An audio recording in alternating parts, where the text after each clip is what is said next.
This channel does not promote any violent, harmful, or illegal activities. All content provided by this channel is meant for an educational purpose only.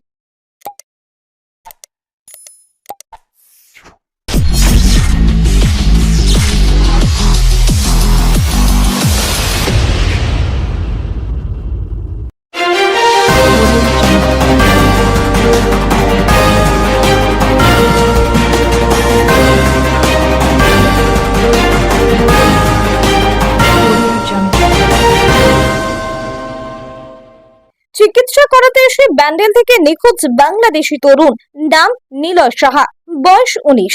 বাংলাদেশের শরীয়তপুর জেলার পালং থানার গঙ্গানগর গ্রামে বাড়ি তার। কলকাতার ঠাকুরপুকুর ক্যান্সার রিসার্চ সেন্টারে চিকিৎসা করাতে আসেন ওই তরুণ। ব্যান্ডেলের কেওটা নবপল্লীতে তার দিদির বাড়ি। গত 2রা জুলাই সেখানেই এসেছিলেন। তার পাসপোর্ট, বাংলাদেশের সব কাগজপত্র পড়ে রয়েছে দিদির বাড়িতে। গতকাল দুপুরে দুই দিদির সঙ্গে গোপীনাথপুর ঠাকুর বাড়িতে যান, সেখানে মানসিকের পুজো দিতে। সেখান থেকে নিখোঁজ হয়ে যায় সে। গত বৈশাখ মাসে প্রথম চিকিৎসার জন্য দিদির বাড়ি আসেন। ক্যান্সারে তার বাঁ পা বাদ দিতে হয়। বর্তমানে ক্রাচ নিয়ে হাঁটাচলা করেন। এই অবস্থায় কোথায় গেল সে, কি হলো বুঝে উঠতে পারছেন না তার আত্মীয়রা।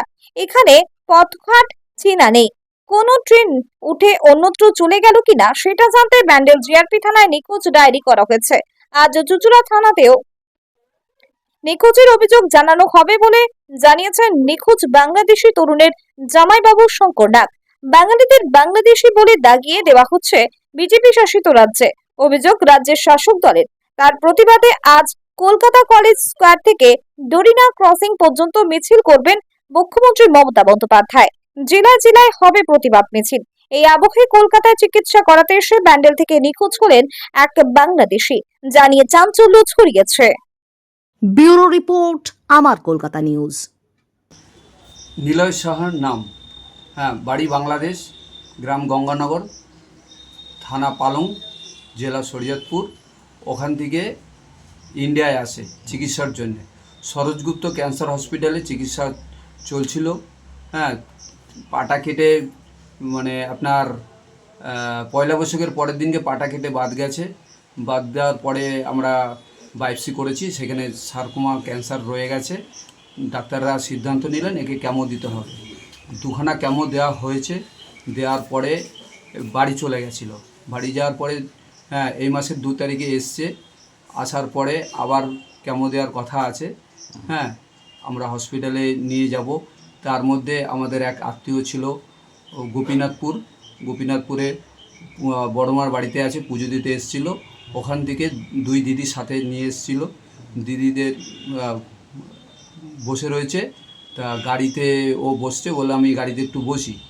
দিদিরা পুজোর ওখানটায় রয়েছে। তা ওখান থেকে ও আস্তে আস্তে কোথায় চলে গেছে। তারপর থেকে আর পাচ্ছি না আমরা খুঁজে। আমরা সবাইকে সব জায়গায় খোঁজাখুঁজি করছি। তারপরে আপনার প্রশাসনের কাছেও গেছিলাম, প্রশাসনও সাহায্য করছে আমাদের। আমরা আরপিএফের কাছে গেছিলাম, যে ওখানেও সব পাসপোর্ট দিয়ে সব কিছু করে ওনাদের কাছে জানিয়ে আসছি। যাতে সবার কাছে আমাদের অনুরোধ, যদি কেউ খোঁজ পেয়ে থাকেন তাহলে আমাদের একটু জানাবেন, কি প্রশাসনকে জানাবেন। ওইখানে রাস্তাঘাট কি চেনে না? এইখানকার রাস্তাঘাট তো সেরকম চেনে না। আরও ক্যান্সার পেশেন্ট ক্যাশ নিয়ে হাঁটে। আচ্ছা, ভালো হাঁটতেও পারে না? ভালো হাঁটতেও, একটা ঠ্যাং বাদ তো, ক্যাশ দিয়ে দিয়ে হাঁটা হয়। এখানে আর কোনো রিলেটিভ আছে নাকি আপনাদের? এখানে রিলেটিভ নেই। এখানে বলতে ধনেখালি মাসির বাড়ি আছে, আর বনগা চাঁদপাড়া মামা বাড়ি আছে। এগুলো জায়গায় খোঁজ নিয়েছেন? এগুলো সব জায়গায় আমরা ফোন করে খোঁজ নিয়ে দেখেছি, কোনো জায়গায় পাইনি। মূলত আমার যে পিস্তত ভাই, তার নাম শঙ্কর নাগ। সে তার বাড়িতে তার শালা, তার একটা ক্যান্সার ধরা পড়েছে তার পায়ে। সে পাটা বাদ গেছে। আমাদের ঠাকুরপুকুর যে ক্যান্সার হাসপাতাল আছে সেখানে চিকিৎসাধীন করছিল। সেই সময় তার পাটা বাদ যাওয়াতে সে একবার চলে যায়। সে চলে যাওয়াতে তার পরবর্তী আবার আসে, যে একটা ক্যামো দেওয়ার কথা ছিল, সে ক্যামো দিতে আসে। দেওয়ার পরিবর্তে আমারই এক দিদির বাড়িতে পুজোর জন্য এসেছিল। এসে সে বলল আমি একটু হেঁটে আসি।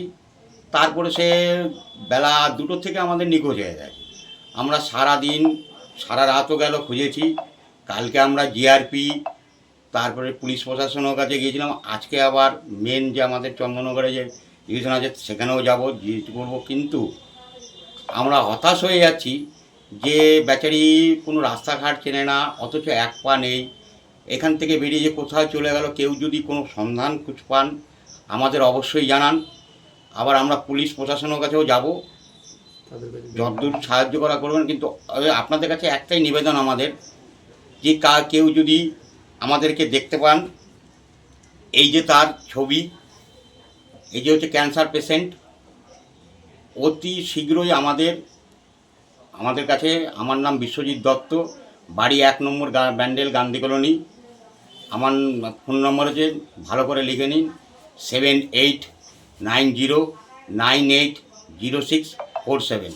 এই যে এখন যে বাংলাদেশি নিয়ে একটা চলছে না, সেখানে ও তো বাংলাদেশ থেকেই এসেছে, এখন সেটা নিয়েও কি আপনাদের একটা আশঙ্কা, একটা ভয় লাগছে? যে এটা বলতে গেলে এটা সত্যিকার একটা একদম দাদা আমাদের ধর্মস্থ, যে আমরা খুব দুশ্চিন্তায় আছি যে ওপার বাংলা থেকে যে আসছে, যে বাংলাদেশি রোহিঙ্গা না এরকম বলে যে সব সময় একটা আতঙ্কে, সেই পরিবেশ থেকে আমরা বলছি যে ও কোনো রোহিঙ্গা না, ও এসছে চিকিৎসাধীন।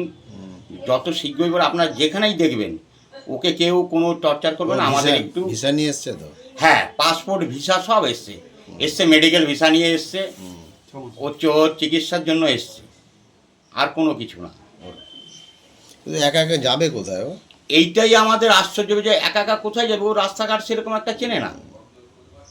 একবার আমাদের সঙ্গে গিয়েছিলেন ওই কলকাতা, আপ ডাউন করলো। আর একবার গিয়েছিল মা ওলাইচণ্ডীতলার মার কাছে পুজো দিতে গিয়েছিল, ওখানে এই পর্যন্ত। আর আমাদের এই বাড়ি, আমাদের এই ব্যান্ডেল গোপীনাথপুর বলুন, ব্যান্ডেল গান্ধী কলোনি বলে এইটুকুনি আসে, আর কোথাও যায় না। এখানকার ঠিকানা, বাড়ি সব এগুলো চেনে? এখানকার ঠিকানা চেনে, বাড়ি চেনে, সবই চেনে। মানে কেউ জিজ্ঞাসা করলে বলতে পারবে তো? হ্যাঁ, উনি জিজ্ঞাসা করলে অতি ভালো, মানে জিজ্ঞাসা করতে। কিন্তু ওই যে ওর কাছে যে একটা বাংলাদেশি টান, এই জন্য কেউ যদি মনে করে না এই বাংলাদেশ থেকে এসছে, এই কেউ যাতে না মনে করে, তারা যেন অতি শীঘ্র ওকে দেখে মানে আমাদের কাছে একটু খবর দেয়। আপনার